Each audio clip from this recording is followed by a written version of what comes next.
एक लीला आती है कि एक बार ठाकुर जी से रूठ गई किशोरी जी। ठाकुर जी बोले आप रूठ क्यों गई?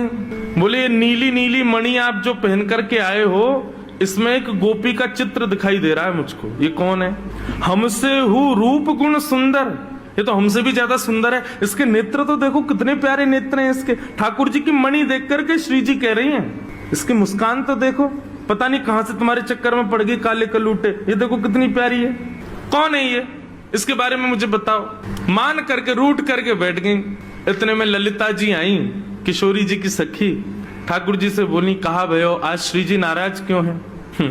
ठाकुर जी मुस्कुरा के बोले हम एक मणि पहन करके आए हैं, उस मणि में राधा रानी को अपना ही प्रतिबिंब दिख रहा है, और अपनी प्रतिबिंब को देख के करी जो कौन है? ये हमसे भी ज्यादा सुंदर है, ये इतनी हंस क्यों रही है, इसकी आंख इतनी सुंदर क्यों है, ये तुम्हारे चक्कर में कहां से पड़ गई? इस बात से मान करके बैठी। इतनी बोली है राधा रानी, तो राधा रानी मान करती हैं। पर एक दिन किशोरी जी ठाकुर जी से बोली कि आज आप मान करो। ठाकुर जी बोले नहीं आप ही करो, हमसे मत करवाओ। श्री जी बोली नहीं आप रोज मनाते हो हमको, हम आज मनाएंगे आपको, आप मान करो। ठाकुर जी बोले रहने दो ना, आप बड़ी कोमल हो, कहां तक मनाओगी हमको? नहीं हम मनाएंगे आपको, आप मान करो। ठाकुर जी बोले देख लो हम कर लेंगे। फिर बोले नहीं करो। सोई ठाकुर जी ने मान कर लिया। ठाकुर जी रूठ के बैठ गए श्री जी से। अब श्री जी ठाकुर जी को मना रहे हैं। कभी ठाकुर जी की मनपसंद वस्तु बना के लावे, कभी ठाकुर जी का मनपसंद राग गा के सुनावे, कभी ठाकुर जी को नृत्य करके दिखावे, कभी ठाकुर जी के सामने उनका मनपसंद श्रृंगार करके आवे। सब प्रकार से श्री जी ने मनाने का प्रयास किया, लेकिन ठाकुर जी नहीं माने। और मान लीला का ये नियम है कि सूर्यास्त तक मना सको तो मना लो, सूर्यास्त के बाद मान खत्म हो जाएगा। यदि मान में मना लिया तो मनाने वाला जीत जाएगा, और यदि मान सूर्यास्त तक नहीं मना पाए तो इसने मान किया वो जीत जाएगा। कैसा प्रेम है। सूर्यास्त हो गया महाराज, सूर्यास्त होके श्री जी आके बगल में बैठ गए। बोले ठीक है हम हार गए, अब मान छोड़ दो। लेकिन ठाकुर जी बिना कुछ बोले मान में ही चले गए। श्री जी बोली ये नियम नहीं है, सूर्यास्त के बाद मान खत्म करना होता है, आप तो मान में ही जा रहे हो। ठाकुर जी कुछ नहीं बोले, चले गए नंद भवन।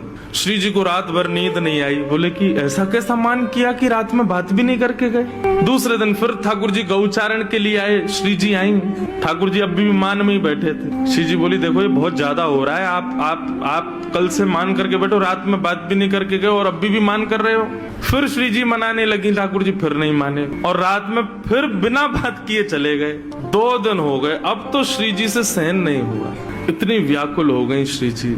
कल तीसरा दिन है, कल अंतिम प्रयास करूंगी, यदि नहीं माने तो मैं यमुना जी में जल समाधि ले लूंगी।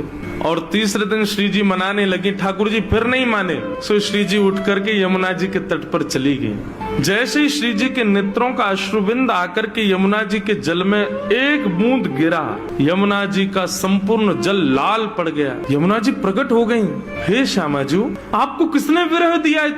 इतनी वेदना आपके हृदय में हो रही है, अभी आपके अश्रुबिंद का ताप इतना था, इतना ताप तो हमारे भैया यमराज नहीं देते किसी को नरक में, जितना ताप में आप हो इस वक्त। आप बताइए तो सही, किसने दिया आपको ये? श्री जी थोड़े भाव में बोली तुम्हारे श्याम सुंदर मान करके बैठे 3 दिन हो गए, रीझे नहीं रहे। यमुना जी बोली हाँ श्री जी को श्रम करा रहे हैं, रुको मैं बताऊं इन्हें। तो यमुना जी गई महाराज, और ठाकुर जी जैसी पीताम्बरी, ठाकुर जी जैसा श्रृंगार, ठाकुर जी जैसा मुकुट, ठाकुर जी जैसे बिल्कुल कानों में कुंडल, ठाकुर जी जैसे बिल्कुल डिट्टो कड़ूला, ठाकुर जी जैसी वंशी, ठाकुर जी जैसा श्रृंगार।